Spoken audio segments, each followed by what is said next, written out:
Hi, this is El with League Central, and welcome to this week's LCS update. Now, LCS just started this last weekend and kicked off with a 3-day Super Week. Let's recap on what happened. Cloud9 is tied for first place, having gone 3-1 this weekend. They won against TSM, XDG, and CLG in their usual objective-focused playstyle. Their only loss of the weekend was to Team Dignitas, which was a surprising result, needless to say. Cloud9 also brought out the only Teemo pick this weekend against Team Solo Mid and played the pick really well. Team Solo Mid also started the season 3-1. They beat EG, Dignitas, and Curse while losing only to Cloud9. Team Solo Mid looks stronger than ever with their new mid laner, Bjergsen. Bjergsen had terrific games all weekend long and will look to continue his dominance with assassins such as Zed and LeBlanc.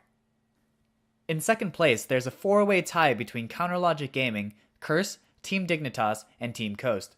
CLG looks surprisingly strong despite not having Dexter as their jungler.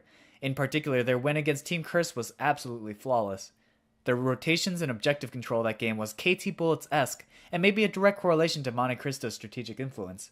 If CLG can consistently play like that, with Link back in mid and Dexter in the jungle, CLG will look really strong this split. Curse Gaming also looks surprisingly strong considering the immense amount of roster and role swaps that have happened in between splits. Voyboy's had some outstanding games on champions like Yasuo and Akali, and is showing just how strong he is in the mid lane.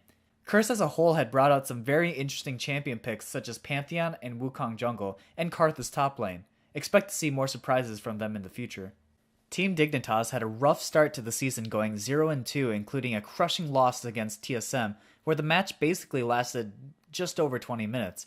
However, Dignitas saved their weekend in a spectacular fashion by beating Cloud9 in a huge upset. The most surprising feature in this match against C9 was how convincingly they took the game. Scar's Gragas was key to their success, beating High in several 1v1 duels. It's likely that teams will ban out his Gragas from now on. Dignitas had said that they're trying a new thing with Crumb's shot calling, and so far it's looking really solid for the team. Team Coast beat XDG and Evil Geniuses this week through incredible solo lane play. Zion, Spartan, and Shifter have consistently put the team on their back to carry the game. In their game against EG, Wiz Fujin died 3 times in the first 5 minutes, and the game looked really grim for Coast. However, Coast was able to bring it back with the immense amount of pressure that Shifter's LeBlanc and Zion's Nasus was able to put on the map. Shifter had looked really solid in every match so far, and has proven himself to be one of the best mid laners in NA. XDG struggled this week, but not due to the role swap of Xmithie and Zuna. Surprisingly, the Xmithie and Zuna swap has seemed fairly successful, especially in their dominating performance against EG. ManCloud in particular has been trying to find his stride after getting crushed in several games, including his 1-10 game against Curse. He will have to do better to earn back his title of best mid laner in North America. Evil Geniuses also end the weekend 1-3. Their decisive win against CLG showed that the team has potential, but the symptoms of being a new team really showed this weekend.